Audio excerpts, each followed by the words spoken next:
Welcome, everybody. I have with me a very special guest, my friend Michael Anthony. Welcome, Michael. Thank you very much for joining me. Thank you, Michael Metza, for asking me. I'm honored and looking forward to chatting with you and actually catching up a bit. Yeah, because it's, for a long time I was off the scene and I'm finally getting back into things, and I get to go see Michael when he plays at the Albuquerque Jazz Orchestra like you guys did last night. By the way, excellent gig. So I have some questions for you because until I did the research, I didn't know a lot of your background.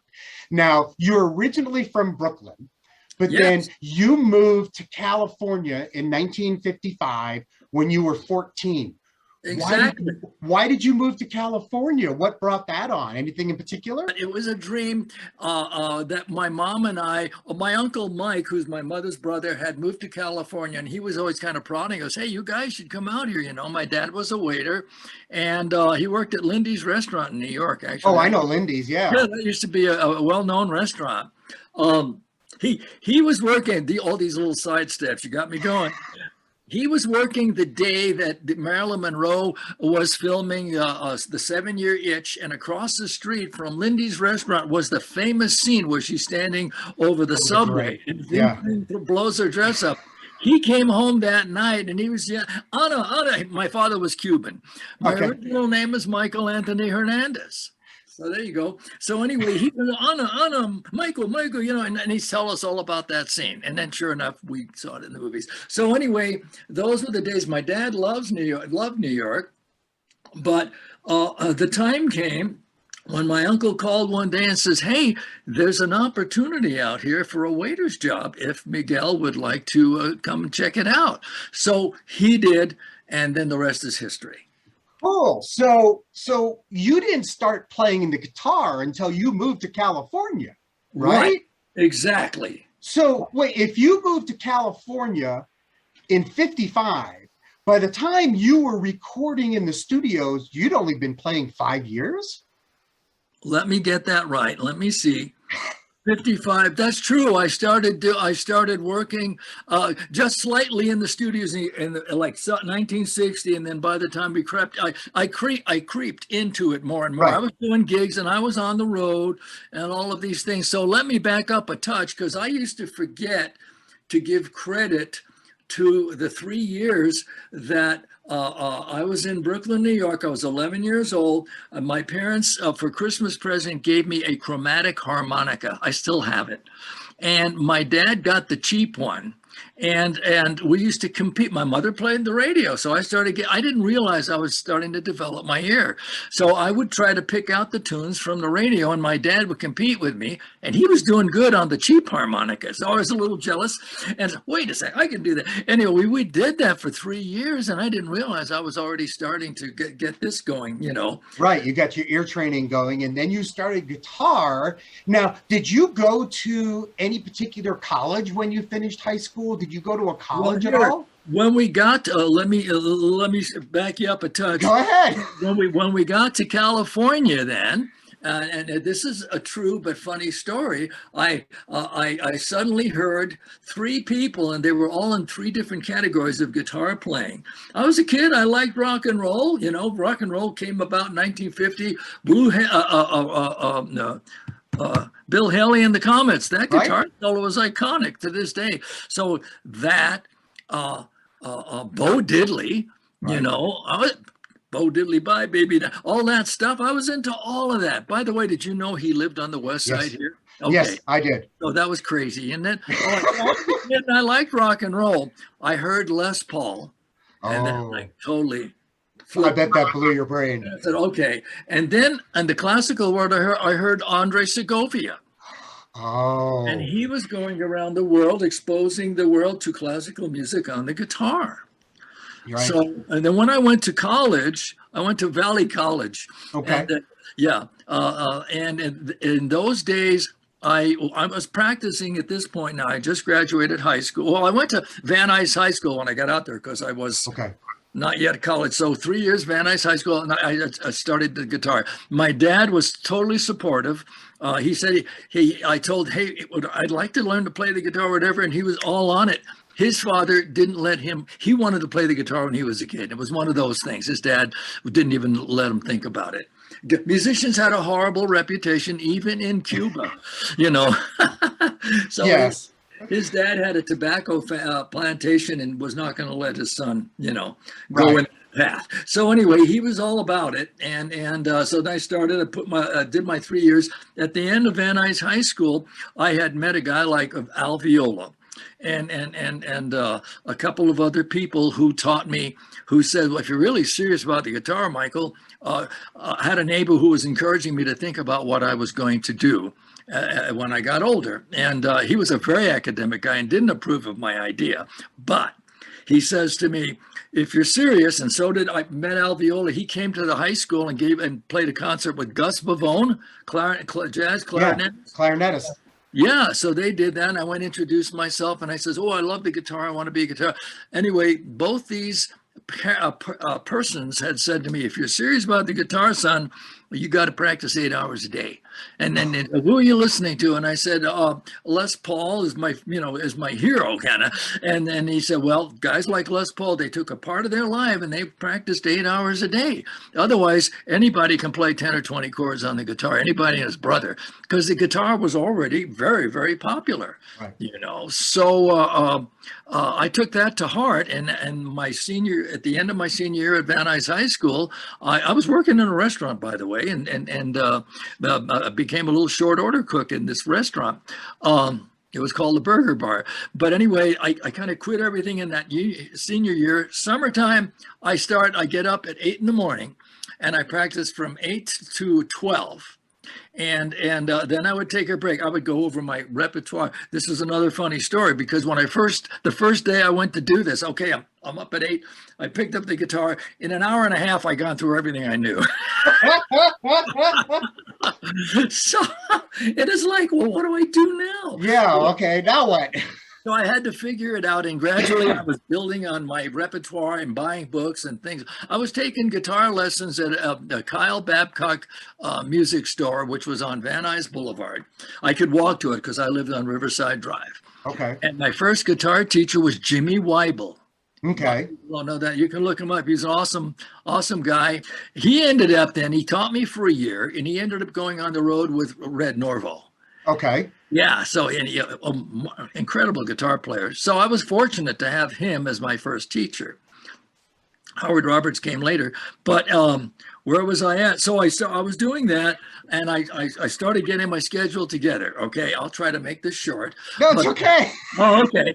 So gradually I got more books to practice with and things like that. And so in the morning, I would practice from 8 to 12.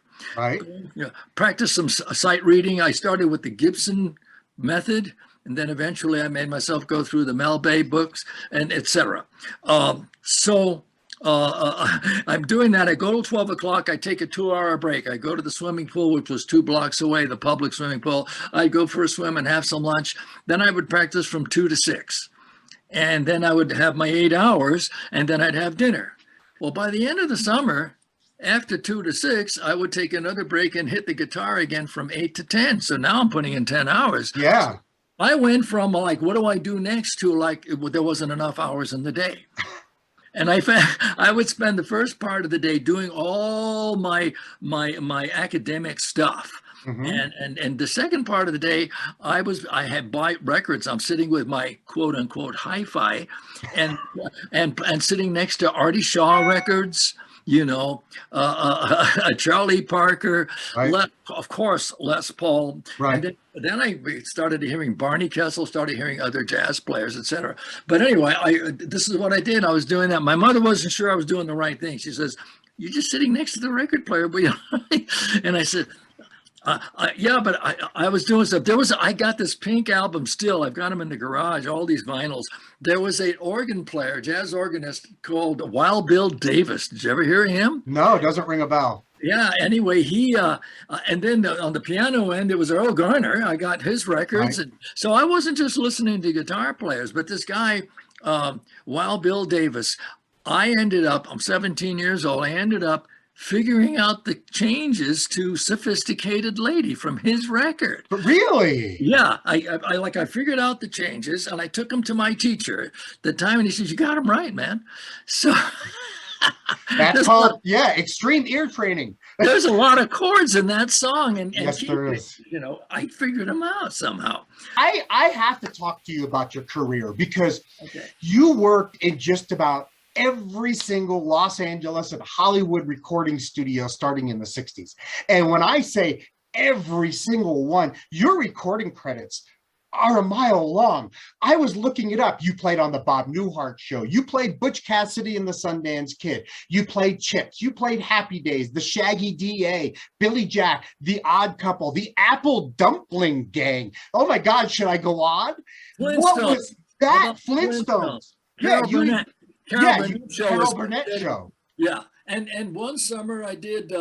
There was a 10-week Captain and Tennille special at NBC, and I was the lucky one to get. Yeah, I'm a very lucky guy in my career in LA, so I did that as well. I was getting ribbed by some of the other guys in town because then I play another session with them, and I had Dennis Buttimer next to me, awesome player. He was one of those guys that he was 3 years older than me. I called him my older brother. He is an amazing player. We're still friends. Anyway, and we're sitting and he says, well, some of us have 2 TV shows, you know. I was getting a summertime show and I'm getting royalties from Carol Burnett and I'm doing a 10-week summer show for Captain and Tennille. You know, so that is just absolute. I mean, I didn't, you know, until I looked it up, I was like, well, I knew you were a studio player and I knew you'd been around, but all of a sudden it was like, oh my God, look at this list, look at this list, look at this list. So everyone always says, when you go to LA, now, I don't know if this is that's why I'm asking, was it as cutthroat as they said it was or is? I mean, I'm sure it's very cutthroat now because, you know, once you have to get into that inner circle. But when you were there, was it a friendly environment or was it a cutthroat kind of I mean, what was it like? That's a really good question, but I'm going to back up for a moment with the teachers because we didn't wrap the teachers up. That's fine. The thing was with the teachers, and I'm coming back to that because that's a really good question. And if in my 81-year-old brain I forget, you remind me, okay? I'll get you back on track. Okay. So I had Jimmy Weibel. Then there was a guy named Rock Hillman. Okay. And he wrote he did some song. He wrote the song Kumana. You remember that old song? Yes. Kumana? He wrote that song. Oh. And he used to play rhythm guitar in these big bands. He studied with a great guitarist called George Van Epps. So you can doesn't ring a bell. George Van Epps invented the 7-string guitar. Oh, okay. Now I know who you're talking about. Okay, so anyway, and he was amazing. He played the guitar very pianistically, like all these chords and stuff. He was another unsung hero in the same era as Charlie Christian and Django. Okay. Okay, so coming back from that, so Rock Hillman had studied with him. He wrote a song with Lena Horne and like I said, Kumana and some things like that. And he used to play in like Jimmy Dorsey's big band. You know, those days you just played acoustic rhythm guitar. So that was his background. The thing I got from Rock was he wasn't a highly technical player, but he knew all the right chords to all the songs. And he taught me that night and day, all of these things. And I started getting my repertoire going. So the store that I was taking lessons in, I used to go to his house then, but I would go in this part of my afternoon thing in my next 4 hours, I'd go to the music store just to change atmosphere. Then there'd be another Don Rafael. He was a studio player, wonderful clarinetist. He'd say, hey kid, you want to learn a song? And he would teach me a song so that he could practice jamming. So I'm at the music store. So the second part of my day, I'm getting this kind of thing going on. Okay, so now that's Rock Hillman. And then at some point, then I got cut to the chase. I had the opportunity to study with Howard. I discovered Howard. That's a whole story. That is a whole amazing story. A friend of mine in college, I'd started college. He says, hey, have you heard of Howard Roberts? I says, no, you know, he and I were both guitar players and we'd practice together. And Yeah, we would during lunch we would kind of steal the from the library these Bach two-part inventions. And I knew I was going to have to learn to read. So we would sit and one of us would read the top line in treble clef and the other one would read the bass clef and then we'd switch. Guitar players don't read bass clef, but I trained myself to do it, you know. It paid off in the future. Yeah. So anyway, we would do that. He told me about Howard, and then at the same time there was this TV show on called The Deputy. It was a half-hour show. Henry Fonda was the star. We're talking 1960-ish, you know. And I'm hearing this guitar player. Jack Marshall wrote the music to this series, and he wrote kind of a jazz score with these pyramids and kind of cool stuff. And he'd have this guitar player running all over the guitar on these chase scenes, these cowboy. So this was a different score for a cowboy half hour. They called the Deputy, and I said, "Who the heck is that guitar player?" And it was Howard Roberts. So all these things are coming together. Long story longer is that I finally I hooked up with Howard, and he took me under his wing. Okay. When I got into the studios is when I met Joe Pass. So this all came from Howard, you know. And then I met Tommy Tedesco. I was on a jingle one day, and then I run into Tommy finally. I get to meet Tommy, and he says, "Yeah, Howard told me about you." And then he hired me for, he used to help young guitar players starting out. And he said, "Hey, we got this 50 guitar session coming up in a couple of weeks. I'll call you for it." And sure enough, he did. And there weren't really 50 guitars on the day, but there were numerous guitars. And he would have about half of the room being ringers, and then the other half of the room being kind of new guys, you know? Upcomers. Okay, so that's my mentorship in a nutshell. Okay, so now you got to get back to this. So the question I asked originally was, how was it in the 60s in the studios? Was it cutthroat? Was it friendly? Yes. It was a different time than it is now. Right. So what was it like in the studios in the 60s and the 70s and the 80s? That's a really good question, because for me, overall, I will say about 90% of it was friendly. Okay.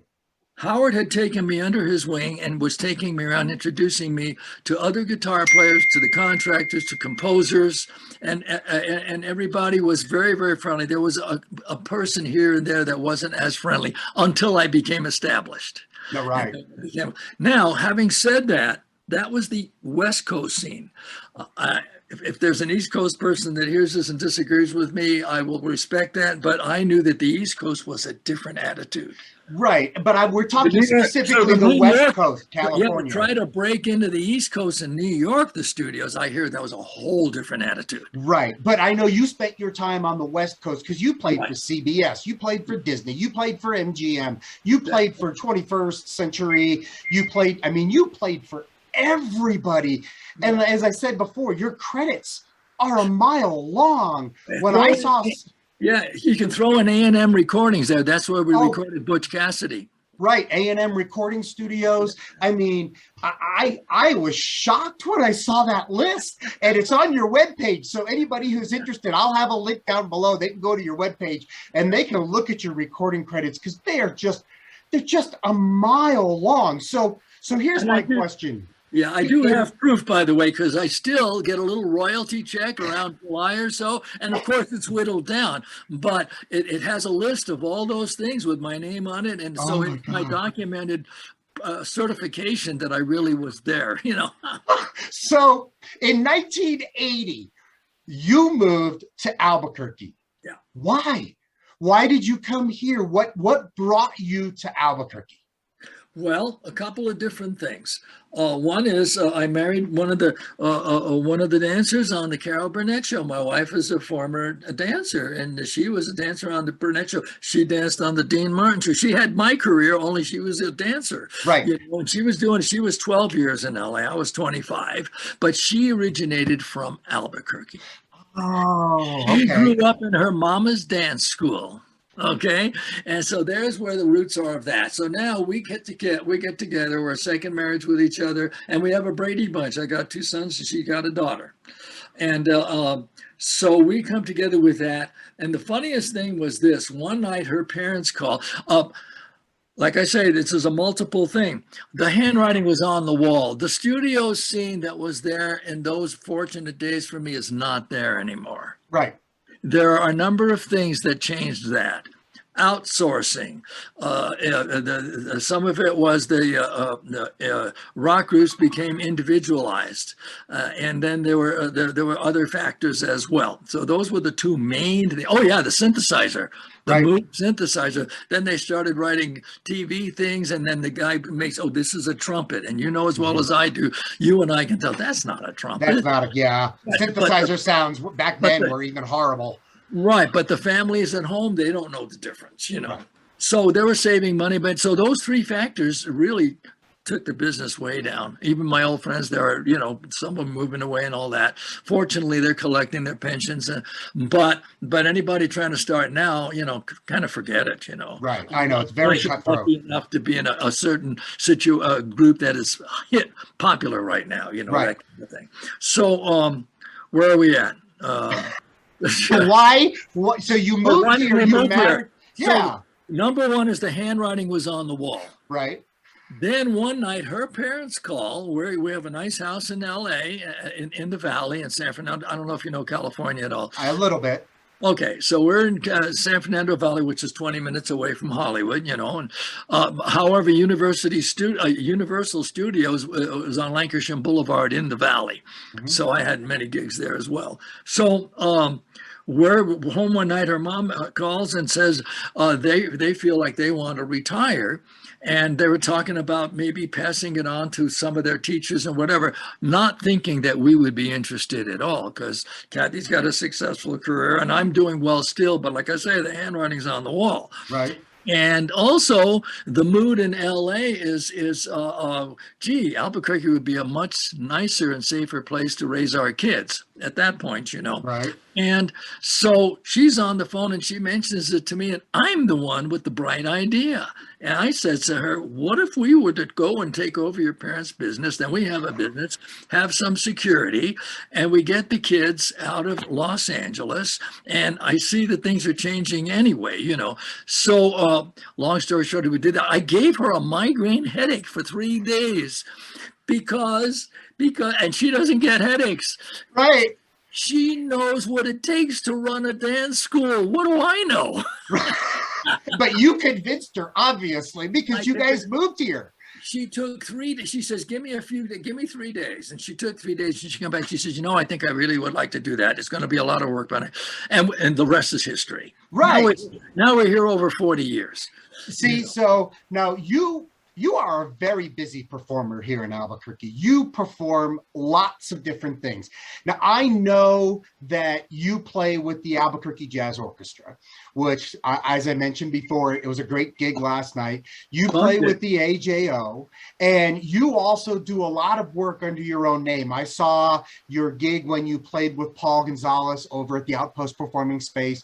So who else do you work with on a regular basis? Anyone in particular, or is it just basically your stuff and when anyone needs someone you fill in? Is there anyone is there any band or anything particular you work with? Well, no, actually at this point of the game, I like playing with the people I like to play with and taking the kind of jobs I like to play. The AJO is now a regular thing. I'm now playing the Jazz Vespers thing the second Saturday of every month with Bob Law, who's a fantastic jazz pianist. He's from Chicago. He lives around the block from me, and we've known each other all the way back to the 80s when we first got here.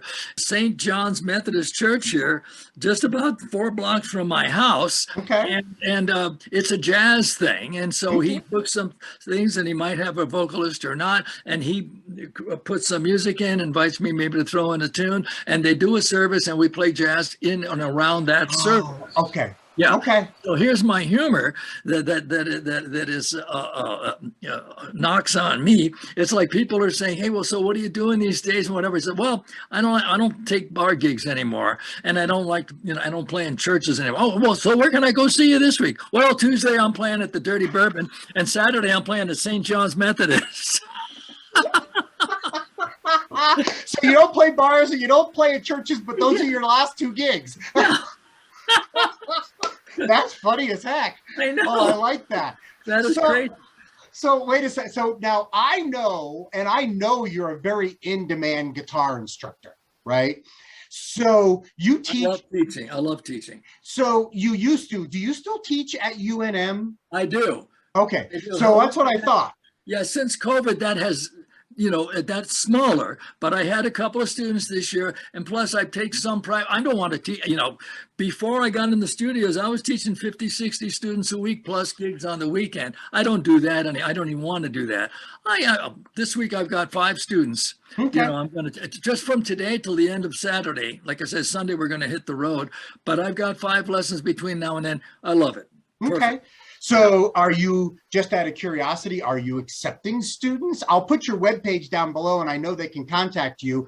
I'm just curious, are you accepting students? I'm accepting students who are somewhat experienced. Okay. Well, not dead beginners. Or maybe not dead beginners, but who have played something else for a long time and would like to learn some jazz. Okay. And by the way, I don't restrict that to guitar students. Really? Yeah, so I have had trumpet students. I have had clarinets. I've had violin students. Really? So you work on theory with them, I assume. Exactly. It's about playing with chord changes and stuff like that. Exactly. And I give them some concepts. And of course, I'm the chord player, so I will play chords for them and let them play and we exchange, Oh, that's awesome. Yeah. I think that's great. Yeah. So now I want to talk about some of the big names you have played with, because I was looking at that.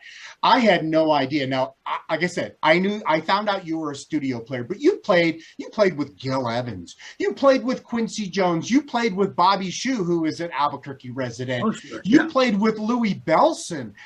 Did you play in these guys' bands, or were these just fill-in gigs? Well, no. Yeah, I played in Louis Belson's band in L.A. He used 2 guitar players. It was a regular thing for a while because he was booking some stuff. Right. And the well-known venue there, Dante's. Right. With that name? Yes. Unfortunately, it's now a used car lot. Yeah, it's no longer. It got demolished. Right. Times have changed. So, however, but that was an era. That was definitely an era. Yeah, because I mean, playing with some of these guys, playing with Louis Belson. Yeah, I know Bobby told me some stories about playing. Were you in the band when Bobby was playing in the band? I can't remember if we're there. We'll need to talk. Bobby and I go all the way back because we knew each other. And he was the new guy when I was in LA. I was already doing sessions for about maybe 6 or 7 years when Bobby came in. And the funniest thing was, this is another little side trip, but bringing up Bobby Shue, that we go back all these years, was then the word came out that I was going to move to Albuquerque, New Mexico. So we're on a session one day, and I'm recalling that it was on Warner Brothers. It was at Warner Brothers Studios, and he comes up to me and he says, "Hey, Mike." In LA, they call me Mike. Over here, they call me Michael, and nobody knows what anybody's talking about. That's interesting. It's a nickname, for crying out loud, right, Mike? Right. So anyway, so he comes up to me and says, "Hey, I hear you're going to move to Albuquerque in New Mexico." And I says, "Yeah." He says, "That's my hometown." And so we chatted a bit on that. And then he gave me a couple of names to call here to make friends with, a couple of guitar players to call and connect with, which worked out very nicely. So then all of a sudden, many years later, he returns to Albuquerque. Quick story about playing with Louis Belson, and that is he was using 2 guitars. Nobody even thought about this in the day, but me and my guitar player, we sat in front of his double bass drum. He had a double bass drum, and that little skinny guy could make some noise, man. So we sat right in front of him, and we were putting cotton in our ears, man. Just to say, I can't believe I can still hear these days, because I played that and I played a lot of rock sessions, So anyway, we're doing that. He was a sweet guy, a really sweet guy. But we would do a rehearsal, and then we were going to have a concert. So then we all going out to dinner. Louis Belson orders 2 complete steak dinners. Really? Yeah. He was a twig. He was a pencil. He orders 2 complete steak dinners and devours both of them. And he burns that energy up, Oh, yeah, because he could play. I remember seeing videos of him. He was married to Pearl Bailey. Right. Yeah.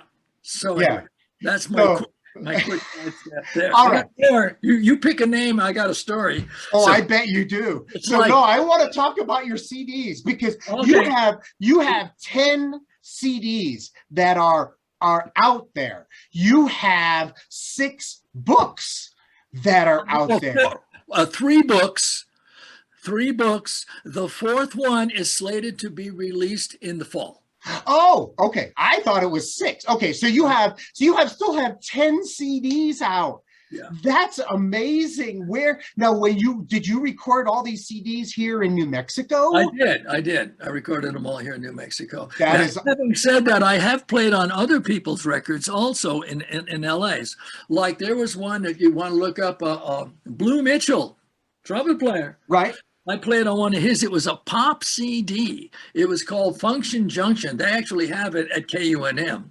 I have it here too, and I have a solo on there. Nice. Yeah, we played it at, I'm thinking maybe it was RCA, but I'm not sure. But anyway, we did it in LA, and he was a sweet man. It was a little bit before he passed away. Right. And I had on the I think it's on side 1. This is the days when you have vinyl. Side 2, right.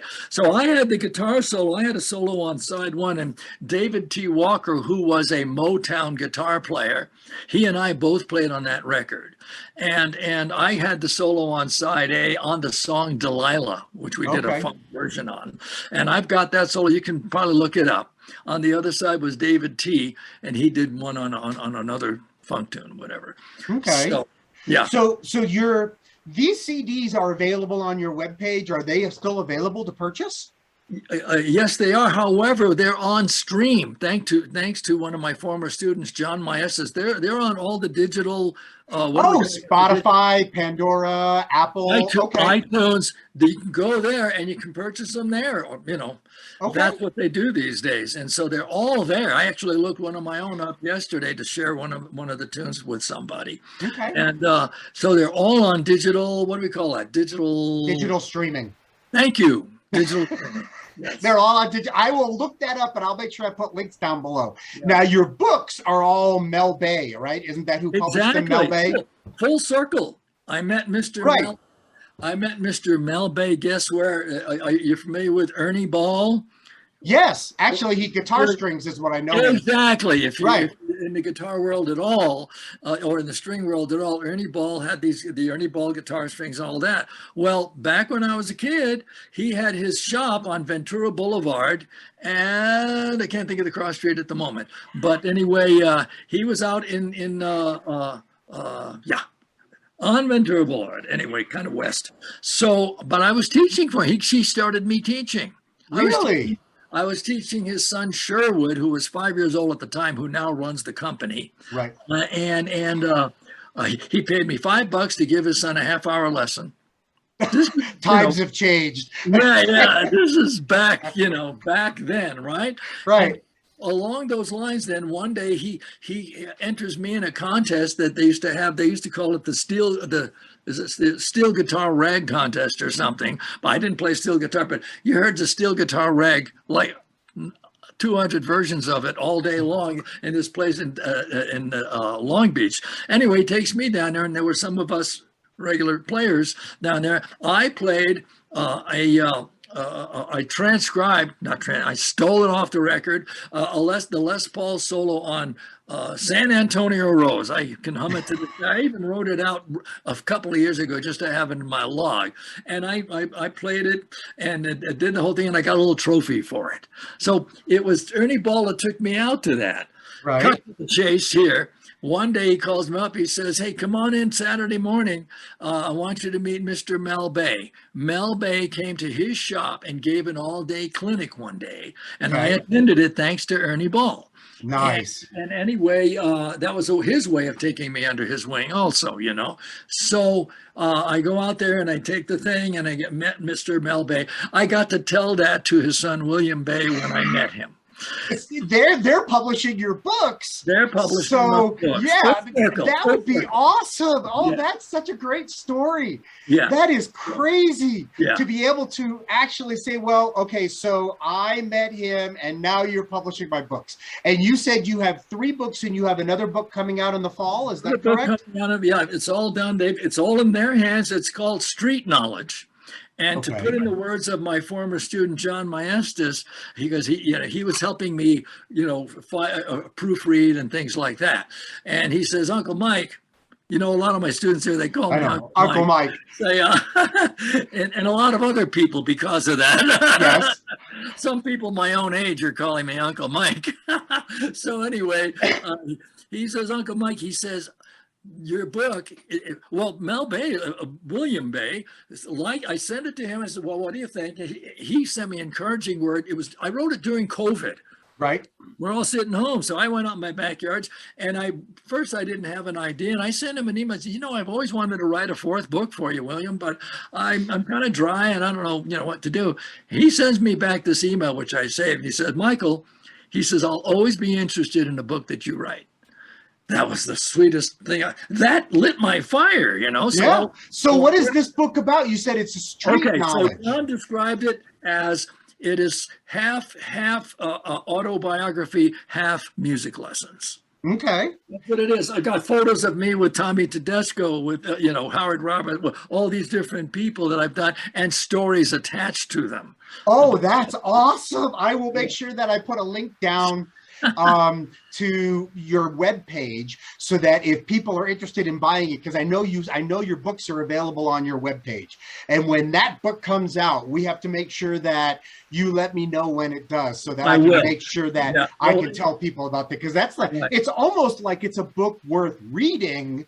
Not even if you're a guitar player, it's just a book worth reading, right? William Bay says, Michael, this is an interesting read. I love it. That was his response. And he's always down for the way I teach music. He's always down for that. So that was his response. It's an interesting read. So stories about all these guys. Actually, my books now, you can either get them on melbay.com or on Amazon. They're on Amazon as well. I will look for that. That's awesome. I see. Thanks for your interest. So Mike, I want to thank you, and I'm going to call you Uncle Mike because I love it. Man. I love it. Because it's such an honor to talk with you. It's such an honor to hear these great stories, and I've always been in awe of your playing. So I need to wrap this up with you. I want to thank Michael Anthony for your time and your contribution to everything that you have done for Albuquerque and New Mexico. And ladies and gentlemen, we will see you next time.